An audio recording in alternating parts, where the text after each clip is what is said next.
Hello guys, നമ്മളിന്ന് തടയണേക്ക് വന്നിരിക്കുകയാണ്. എൻ്റെ ഫ്രണ്ട്സ് എൻ്റെ വീട്ടിൽ സ്റ്റേ ചെയ്യാൻ വേണ്ടി വന്നിട്ടുണ്ട്. ഞങ്ങൾ നാളെ ഗുരുവായൂർ പോവാണ്, ഫ്രണ്ട്സ് എല്ലാവരും കൂടിയിട്ട്. സോ ഞങ്ങൾ തടയണേക്ക് കാണാൻ വേണ്ടി ഞാൻ അവരെ കൊണ്ടുപോവുകയാണ്. നടക്കാൻ വേണ്ടി ഇറങ്ങാൻ വേണ്ടി നിന്നതാണ്. അപ്പോൾ കനാല് വരെ വന്നപ്പോൾ എന്തായാലും നടക്കല് ചോദിച്ചപ്പോൾ തടയണ വരെ പോയിട്ട് വരാൻ വിചാരിച്ചു. അങ്ങനെ പോയി നീ കാണാൻ വേണ്ടി പോവുകയാണ്. പശുക്കളൊക്കെ ഉണ്ട്, കുത്തുമോ ഇല്ലയൊന്നും അറിയില്ല, എവിടെയൊക്കെ വീഴുമെന്നും അറിയില്ല. പോയി നോക്കിയിട്ട് വരാം. കുറച്ച് ദൂരെ നിന്ന് തന്നെ നമുക്ക് തടയണ കാണാൻ പറ്റുന്നുണ്ട്. പക്ഷേ ഈ വഴി കൂടെ അങ്ങനെ നടന്ന് പോകുമ്പോൾ ജസ്റ്റ് കാണാണ്ട് അതിനെ പശുക്കളൊക്കെ ഉള്ളതുകൊണ്ട് ഒരു ബുദ്ധിമുട്ടുണ്ട്. അവർ സൈഡിൽ പോണ വഴിയിൽ ആ സൈഡിൽ തന്നെയായിട്ട് നിൽക്കണം. അപ്പം ഇതാണ് നമ്മുടെ തടയണയിൽ വല്ലാതെ വെള്ളം കുറഞ്ഞിരിക്കണം. ഒരു വെള്ളം തുറന്നിട്ടിരിക്കണം. അപ്പോൾ അപ്പുറത്ത് നിറയെ വെള്ളം ഉണ്ടായിരുന്നു. ഞാൻ കഴിഞ്ഞ പ്രാവശ്യമൊക്കെ പോയിരുന്നപ്പോൾ നിറയെ വെള്ളം ഉണ്ടായിരുന്നു. അപ്പുറത്ത് നിറയെ വെള്ളം തടയണയുടെ മേലെ കൂടെ വെള്ളം പോയിട്ടുണ്ടായിരുന്നു. അങ്ങനെയായിരുന്നു.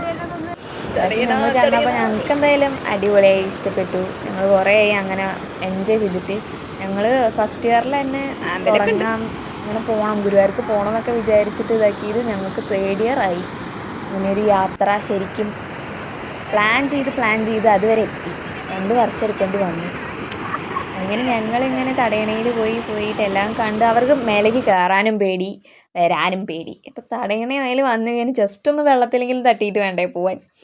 അപ്പോൾ അവരേനെ കൂട്ടിയിട്ട് മേലേക്ക് കയറ്റിയിട്ട് ഇങ്ങോട്ട് വരാൻ വിചാരിച്ച്. അപ്പോഴാണ് നിലത്തേക്ക് ഇറങ്ങിക്കഴിഞ്ഞ് കഴിഞ്ഞാൽ ഒരുത്തിക്ക് പേടിയെന്ന് പറഞ്ഞു കഴിഞ്ഞാൽ അവൾക്ക് ഇങ്ങനെ ഹൈറ്റ് പേടിയാണ്, അവൾക്ക് ബുദ്ധിമുട്ടാണ് എന്നൊക്കെ പറഞ്ഞിട്ട് അവൾ ആ സൈഡിൽ തന്നെ നിന്നു.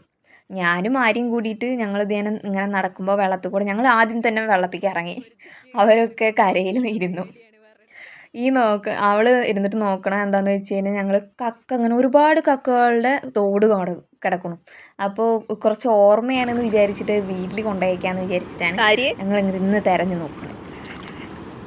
ഇതെൻ്റെ ഉറ്റ സുഹൃത്ത് ആര്യയാണ്. പിന്നെ ഇതാ ഓരോരുത്തരായിട്ട് ഞങ്ങളിങ്ങനെ വെള്ളത്തിൽ ഇരുന്നിട്ട് കളിക്കുന്ന കാണുമ്പോൾ ഓരോരുത്തരായിട്ട് ഇറങ്ങി വരാൻ വേണ്ടി നിൽക്കുന്നുണ്ട്. അപ്പോൾ സഹായിക്കാൻ വേണ്ടിയിട്ട് ആര്യ പോകുന്നുണ്ട്. ഒരുപാട് കക്ക വന്നത് നല്ല വെളിച്ചുള്ളപ്പോഴാണ് ഞങ്ങൾ പോകുന്നത്. കുറച്ച് വെളിച്ചം കമ്മിയിട്ടാണ്. ഏകദേശം സമയം 6:30 കഴിഞ്ഞിക്കണു. ഞങ്ങൾ കക്കയൊക്കെ പെറുക്കി അങ്ങനെ നടന്ന് പോവുകയാണ്. കക്ക പെറുക്കല്ല, വാര്യ. അവിടെ ഒരു ലോഡ് കക്ക ഇങ്ങനെ കൊടുക്കണു ഗൈസ്. തൊണ്ടായിട്ടാണ് കേട്ടോ, നേരെയല്ല. ഒരു 5-6 കിട്ടിയിട്ടുണ്ട്. പക്ഷേ അത് നേരെയാണോ അത് ജീവുള്ളതാണോ എന്നൊന്നും അറിയത്തില്ല.